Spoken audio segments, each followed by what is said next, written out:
we're here at Joval Festival with Frank Solivan. Yeah, baby. And Frank, we've seen each other before, and it's great to see you again. We have seen each other before. Yeah, well, we've spoken. We've had an interview before. Yes, we've spoken before. We've done an interview with the Blue Angels flying over at what is that, Thomas Point Beach, yes. Maine. Yeah, man. We see each other in Raleigh. We saw each other in Raleigh last, I think. Frank, first let's start off. You have a new album out. Yes, new album. If You Can't Stand the Heat. Yeah, tell us. It came out how long ago? January 25th. So last month already, and gosh, it debuted at number 3 on the Billboard charts to our surprise. Man, that was cool. And seems like DJs are having a good time with it, playing some stuff, and just really excited about new music. It's been about 4 years since we had a band release. I haven't done a band record. The last record I did was called Family, Friends, and Heroes, and more of a solo project, and with getting family, friends, and heroes involved, and my band was on it as well. They were on about 6 numbers on there, so they were featured on there. But first band record in a while, and the last one, Cold Spell, was got some good attention and whatnot, and was nominated for a Grammy for Best Bluegrass Album, and some of the songs on there were entered into like song contests and this and that. And anyway, it got some good attention, and really excited about the new music and getting the guys in the band, some attention as well. I mean, they've been playing their butts off. We've been on the road, and this is our first record with our bass player since Danny Booth left the band. So Jeremy Middleton is now playing bass, and he and I played in the Navy band together for a short while, where we kind of overlapped. And on my way out, I was thinking to myself, I'm going to make music with that guy again. And so here we are, making music again. It's pretty cool. So you were all in the studio for this last one. They played on every song? Yeah, it's the band. We had a couple of guests come in. Rob Ikes is in on a couple of things, and let's see, Michael Cleveland came in and played fiddle on a couple of things. My friend Angelica Grimm, she came in and sang with Trey Hensley. The three of us sang on a song called Wild Mustang that Peter Rowan wrote, and yeah, I mean, a few guests, but it's all the band. It's everybody in the band playing and doing the thing. Yeah. Right, nice. And co-produced by Allison Brown. She came in and helped me. Compass Records, yeah. Allison came in and helped us with it, and yeah. Well, great. And you wrote most of the songs besides the. Well, I wrote a couple of them. I co-wrote a song called "Crave," which was kind of like the single, the first song on the record that is on there, and I co-wrote that with Becky Buller, and I wrote another tune on there called "Be Sure." Mike Munford composed a banjo instrumental that's on there, and all of the songs, how I like to do it at least is, I want to keep it really close to friends and family. Either I've written something or written something with somebody, or it's going to be a friend or a family member of mine that has written something, and it just worked out that we like to do a cover now and again too, so we've added a cover on there. Ricky, Don't Lose That Number, that Jeremy, who I was speaking of earlier, our bass player, sang that one on the record.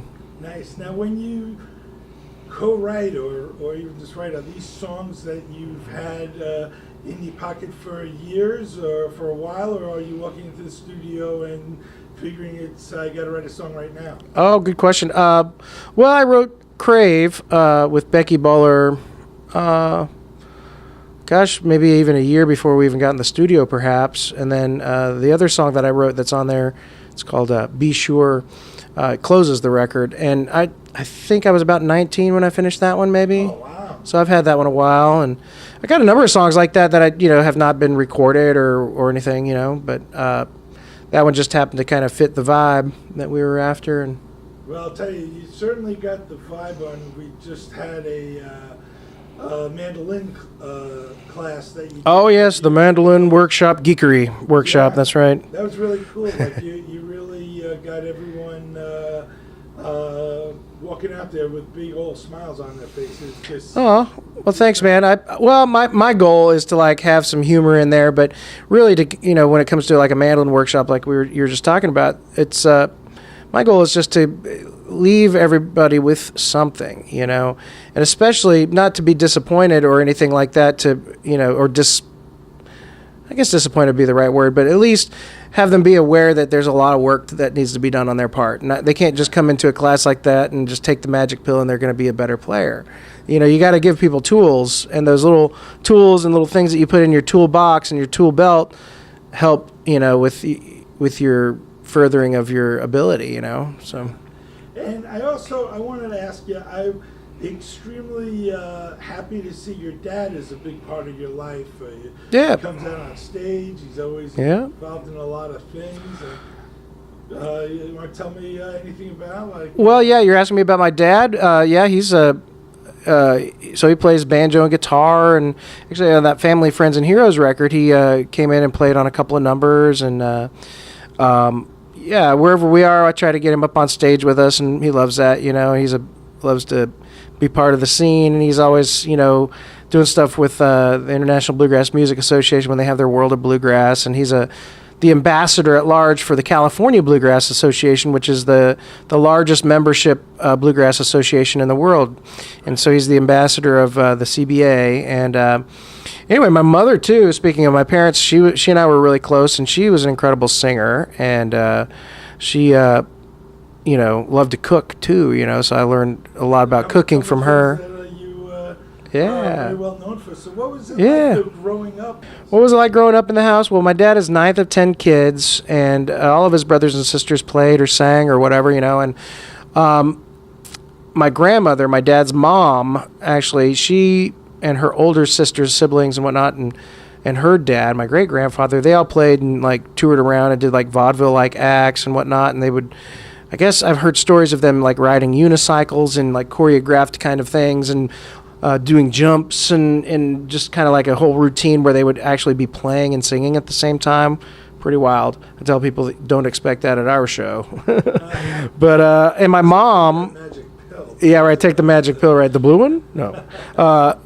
My mom actually, like I said, she was a great singer, and she played guitar as well. And as a kid, would play piano and things. And her dad, on her dad's side, he played guitar and did some old even campfire songs or whatever, stuff like that. And my mom's side of the family, they're all Italians, and they were there was a lot of concert cellists and violinists and things like that in that side of the family. So, and my mom, like I said, was a good singer and whatnot, and so going to different family functions or even at the house, we'd have these big meals, and the next thing the people would just start whipping out instruments and singing and playing and having a big time, and it was just part of the experience growing up. And we would go to music festivals, and my dad and mom took me to concerts, and I remember going to go see Ray Charles and Stevie Wonder, Tower of Power, the Judds, Diamond Rio, whoever. I mean, all kinds of people, different concerts and festivals and things. And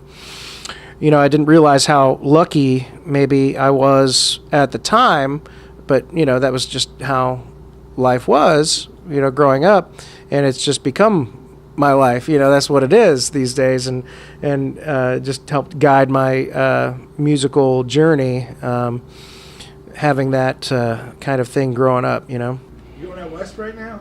Yeah, we're playing all over. I mean, last summer we played in Poland, Czech Republic, France, Bulgaria, Serbia. Chris made his way, our guitar player Chris Luquette made his way up to Sweden after that, and then we've done a tour in Peru, Australia, headed to Canada a couple of times this year, actually. And yeah, I mean, we get all over the place. We're about to go do a run out on the West Coast from LA all the way up to Vancouver for, about 12 days or something like that out there, and playing all kinds of festivals this summer. Here we are at Joe Val Bluegrass Festival. We're playing Del Fest, Charm City Bluegrass Festival, Podunk, playing Gray Fox, Rocky Grass, a number of others, and some that are in the works still. So, yeah. Awesome. Well, we're going to look for you. Thanks right so on. much for talking to us, and thank you again. Well, thank you, Scott. I appreciate the opportunity to let me flap my lips about the things that I like to do, man. Appreciate you.